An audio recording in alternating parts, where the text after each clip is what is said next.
Confession choc. Anne-Elisabeth Lemoine regrette d'avoir jugé Bixente Lizarazu sur son physique.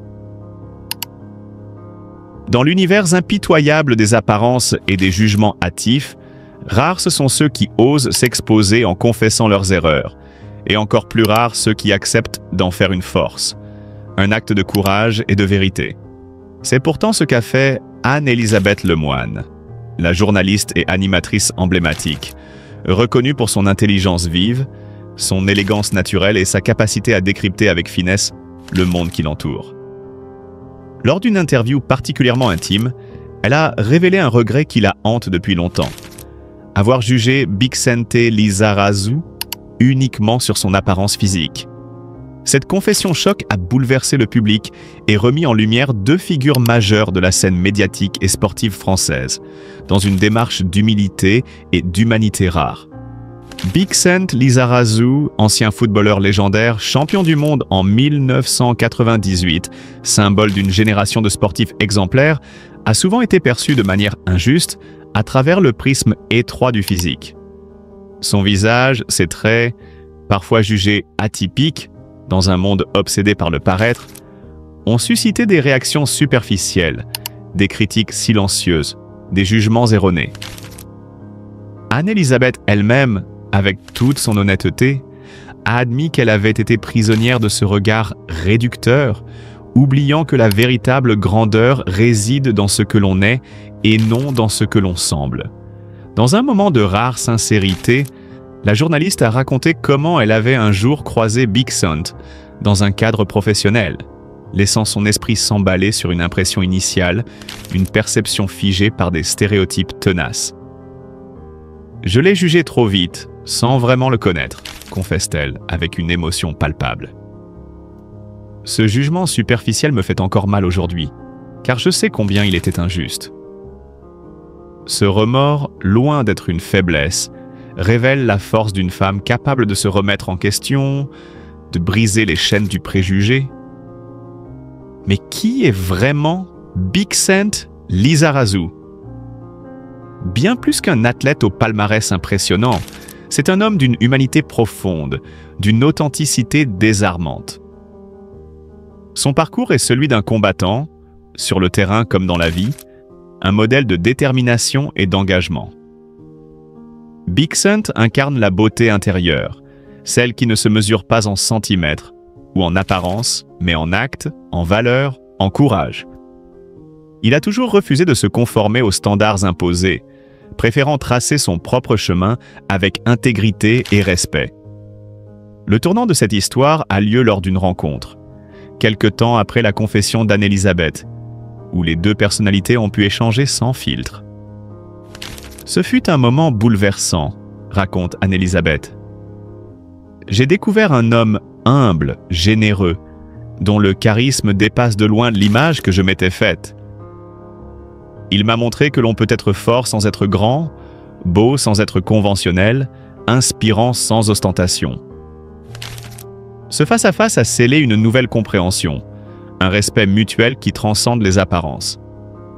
Cette confession a déclenché une vague d'émotions dans le public. Des milliers de personnes ont salué le courage d'Anne-Elisabeth, applaudissant sa transparence et son honnêteté intellectuelle. Dans un monde où l'image règne en maître, où la superficialité est souvent valorisée, son acte a été perçu comme un souffle d'air frais, une invitation à regarder au-delà des façades.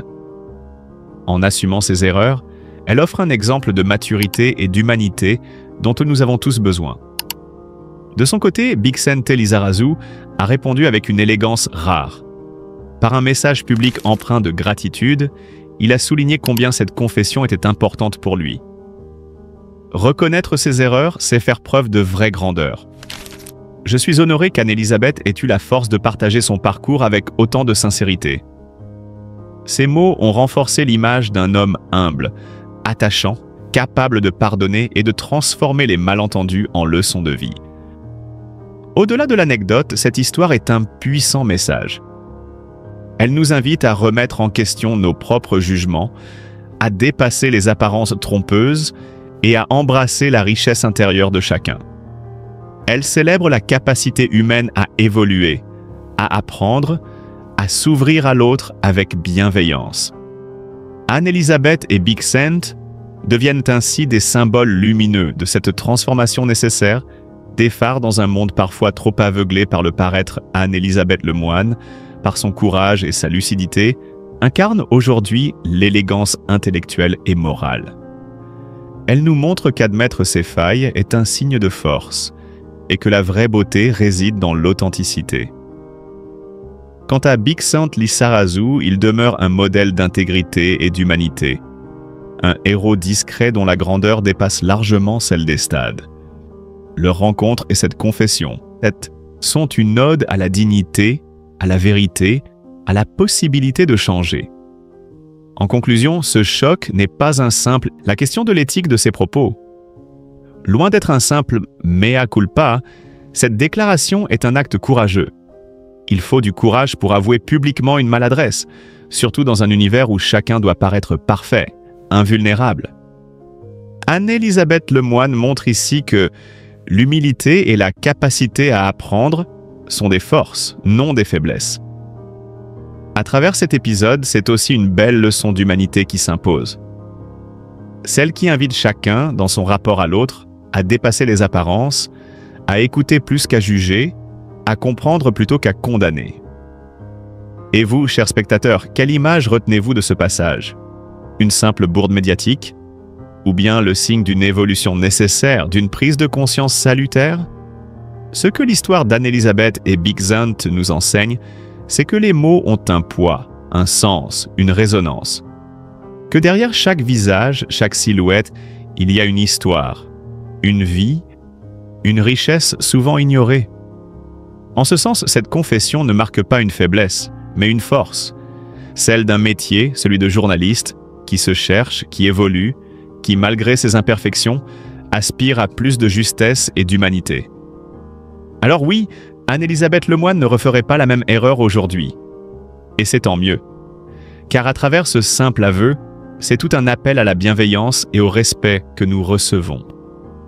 Comme un souffle d'espoir dans le paysage souvent brutal des médias. Il y a 20 ans, alors que la télévision française baignait encore dans une époque où les repères semblaient immuables, une jeune chroniqueuse faisait ses premiers pas sous les projecteurs d'une émission devenue culte. On ne peut pas plaire à tout le monde.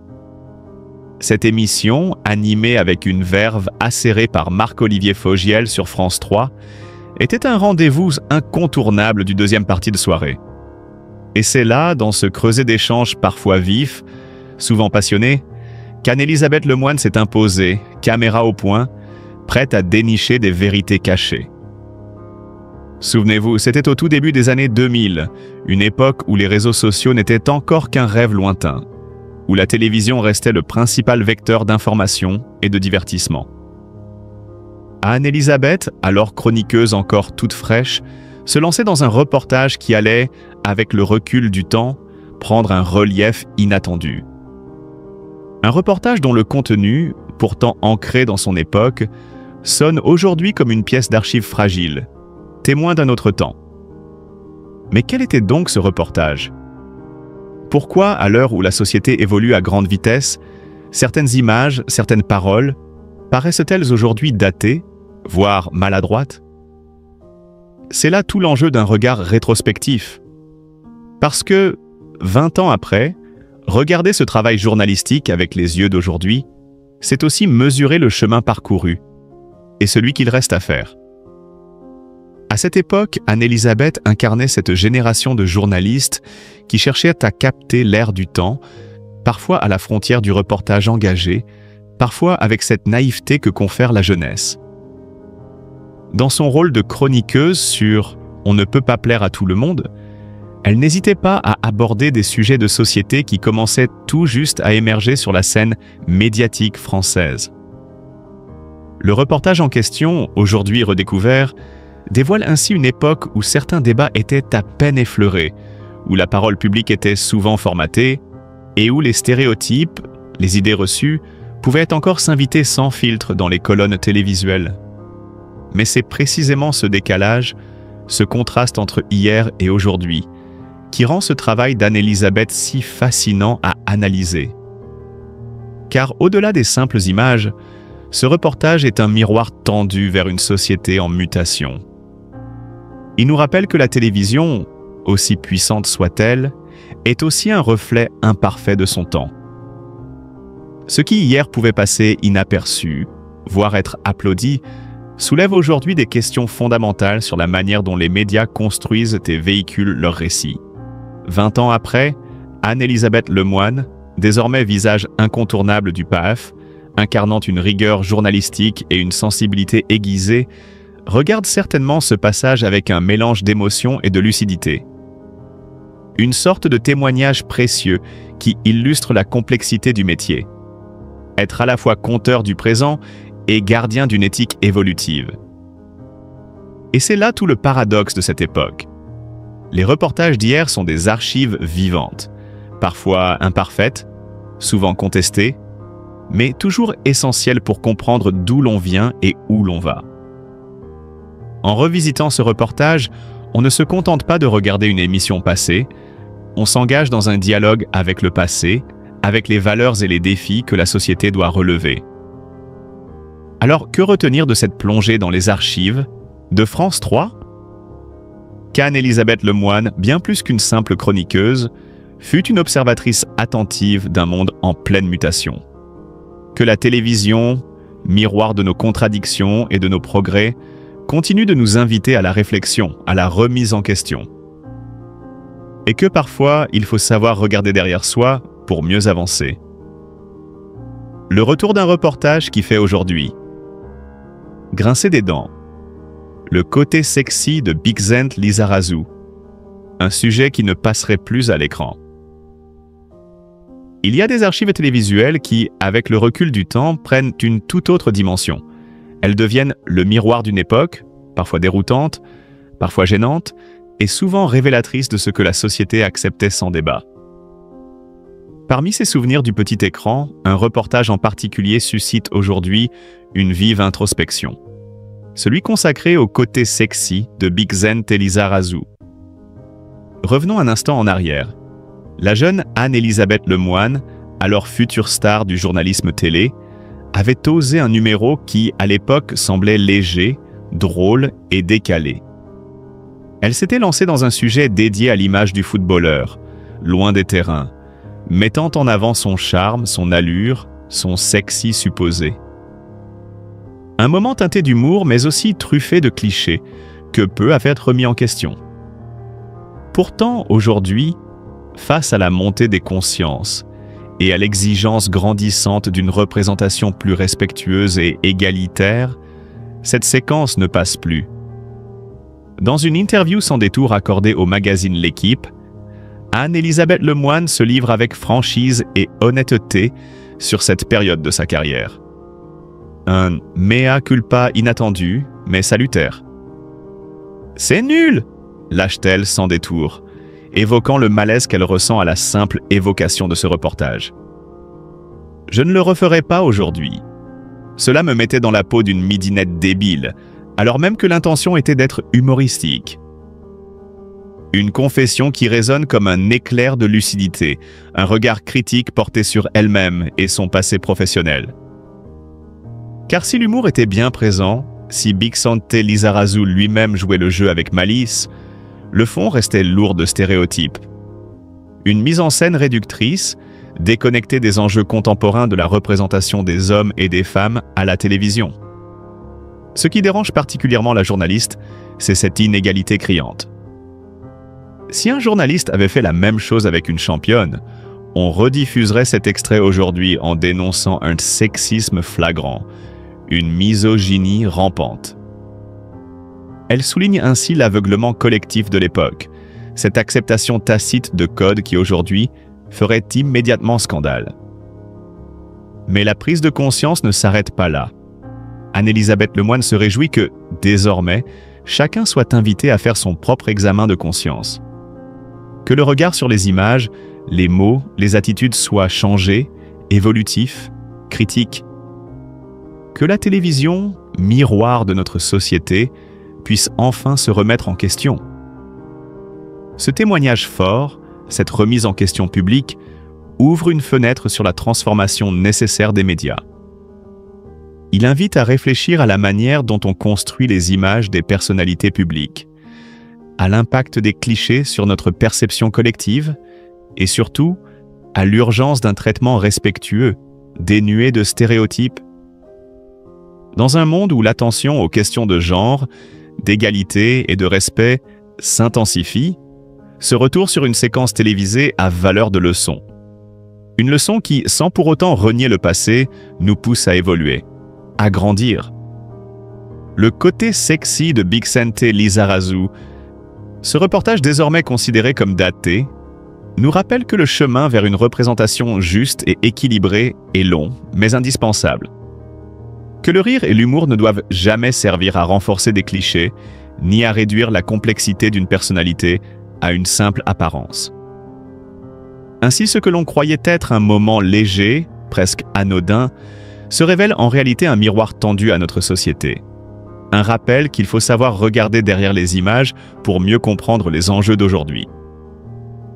Et surtout, cette confession d'Anne-Elisabeth Lemoine, avec toute sa sincérité, devient un acte courageux, une invitation à la réflexion pour tous ceux qui, dans les médias, façonnent l'image du monde. Parce qu'au final, ce n'est pas seulement une question de télévision ou de célébrité, mais bien celle du respect humain et de l'évolution collective. Anne-Elisabeth Lemoine, une voix engagée pour les héros du sport dans C'est à vous, Nomand. Dans l'univers bouillonnant du petit écran, où chaque instant est une course contre la montre, rares sont ceux qui parviennent à imposer leur regard avec une telle justesse et une telle constance. Anne-Elisabeth Lemoine fait partie de ces figures emblématiques du journalisme télévisé français. Une animatrice qui, saison après saison, parvient à conjuguer finesse éditoriale et engagement sincère. Sa dernière mission ? Mettre sous les projecteurs ceux qui, souvent, restent dans l'ombre médiatique malgré leur grandeur. Les athlètes. Un regard différent sur le sport, un souffle nouveau. Alors que l'émission C'est à vous sur France 5 s'apprête à évoluer pour sa prochaine saison, Anne-Elisabeth Lemoine confie avec émotion et détermination son attachement profond au sport, qui n'est pas pour elle une simple rubrique parmi tant d'autres, mais bien une véritable passion. Dans un paysage médiatique où les performances physiques sont trop souvent réduites à de simples statistiques ou à un palmarès, la présentatrice a choisi une voie plus humaine, plus riche, celle de raconter des histoires. Nous cherchons constamment à inviter dans notre émission les hommes et les femmes qui font l'actualité, explique-t-elle avec une sincérité palpable. C'est ce combat quotidien qui la pousse à tendre le micro aux athlètes, pour qu'ils dévoilent leur parcours, leurs batailles invisibles, leurs rêves brisés ou accomplis. Une démarche rare, précieuse, qui résonne particulièrement à l'heure où le sport français brille sur la scène internationale. Des invités prestigieux, des récits hors normes. Le palmarès des invités de C'est à vous témoigne de cette volonté farouche d'élargir le regard porté sur ses champions. Serena Williams, icône mondiale du tennis, Novak Djokovic, maître incontesté des cours. Les frères Lebrun, figure montante du volleyball, Antoine Dupont, véritable prodige du rugby. Tous ont franchi les portes du plateau, non pas pour une simple célébration de leurs exploits, mais pour partager ce qu'il y a derrière la gloire. La discipline, le sacrifice, la solitude parfois. Depuis les Jeux Olympiques de Hamaï de Paris, cet engagement s'est intensifié. Le sport ne se réduit plus aux médailles, il s'enrichit des voix de ceux qui refusent d'être définis uniquement par leurs résultats. Tous les sportifs ont des histoires de dingue, eux-mêmes réclament de ne plus être réduits seulement à leurs résultats. C'est ce qu'on cherche à faire, précise Anne-Elisabeth Lemoine, rappelant que derrière chaque performance, il y a un être humain. Le sport, miroir de nos sociétés. Ce choix éditorial a aussi une résonance sociale. En offrant un espace d'expression à ces athlètes, c'est à vous. Interroge les valeurs que nous portons, le regard que la société pose sur la réussite et la souffrance. Ce sont des récits d'hommes et de femmes qui incarnent des combats parfois invisibles. Blessures physiques, pression psychologique, engagement pour des causes majeures, lutte contre les stéréotypes. Anne-Elisabeth Lemoine incarne ce pont entre le public et ses héros d'aujourd'hui, avec une empathie rare et un professionnalisme constant. Chaque interview, chaque échange devient un moment privilégié où l'émotion n'est jamais sacrifiée au sensationnalisme. La présentation devient alors une véritable invitation à comprendre, à ressentir, à partager. Une émission qui se renouvelle pour mieux durer.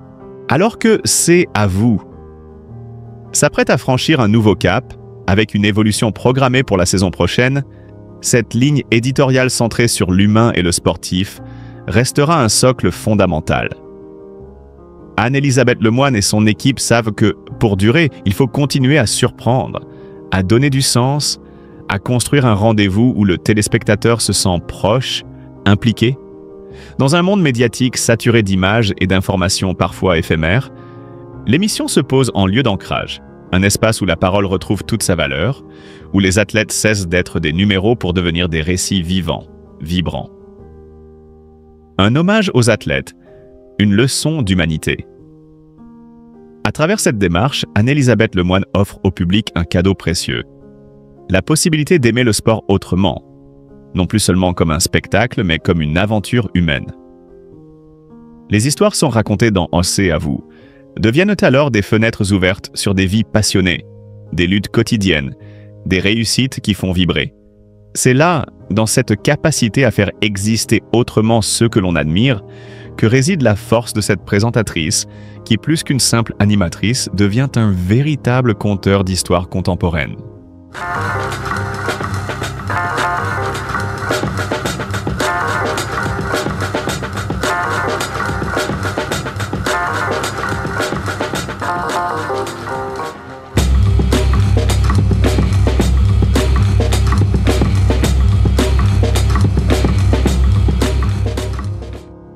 Mesdames et messieurs, bonjour, soyez les bienvenus dans ce nouveau numéro de votre émission Au Périscope qui vous est proposé par l'IH2EF. Nous sommes justement dans le studio de l'IH2EF à Chasseneuil-du-Poitou pour vous présenter aujourd'hui une émission qui sera consacrée à l'éducation, à la vie affective, relationnelle et à la sexualité.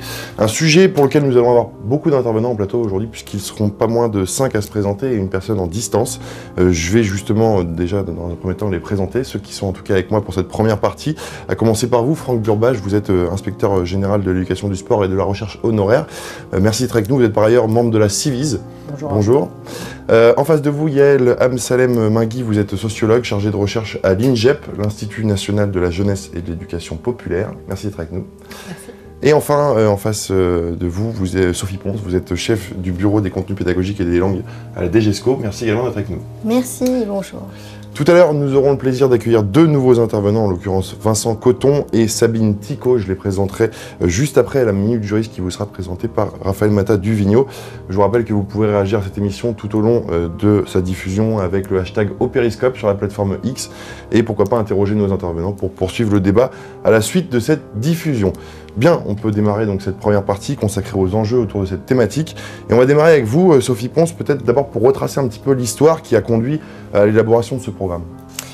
Oui, merci. Effectivement, c'est une longue histoire, puisqu'en fait, il faut comprendre que ces questions d'éducation sexuelle préoccupent le ministère depuis plus de 50 ans. Et cette histoire a été jalonnée par des moments importants. On peut évidemment citer mai 68, par exemple. On peut citer la loi sur la contraception, bien sûr, en 67, ou la dépénalisation de l'avortement en 75. Un moment important également, ça a été la circulaire Fontanet en 1973 qui instaurait une vraie politique d'information et d'éducation sexuelle en milieu scolaire. Si on se rapproche dans un passé très récent cette fois, on peut parler de la loi de 2001 sur l'interruption volontaire de grossesse qui a marqué un tournant dans cette histoire finalement en instaurant la mise en place de 3 séances annuelles d'éducation à la sexualité par tranche d'âge. Donc ces moments-là ont jalonné cette histoire qui, de fait, a également été aussi influencée par les évolutions de notre société.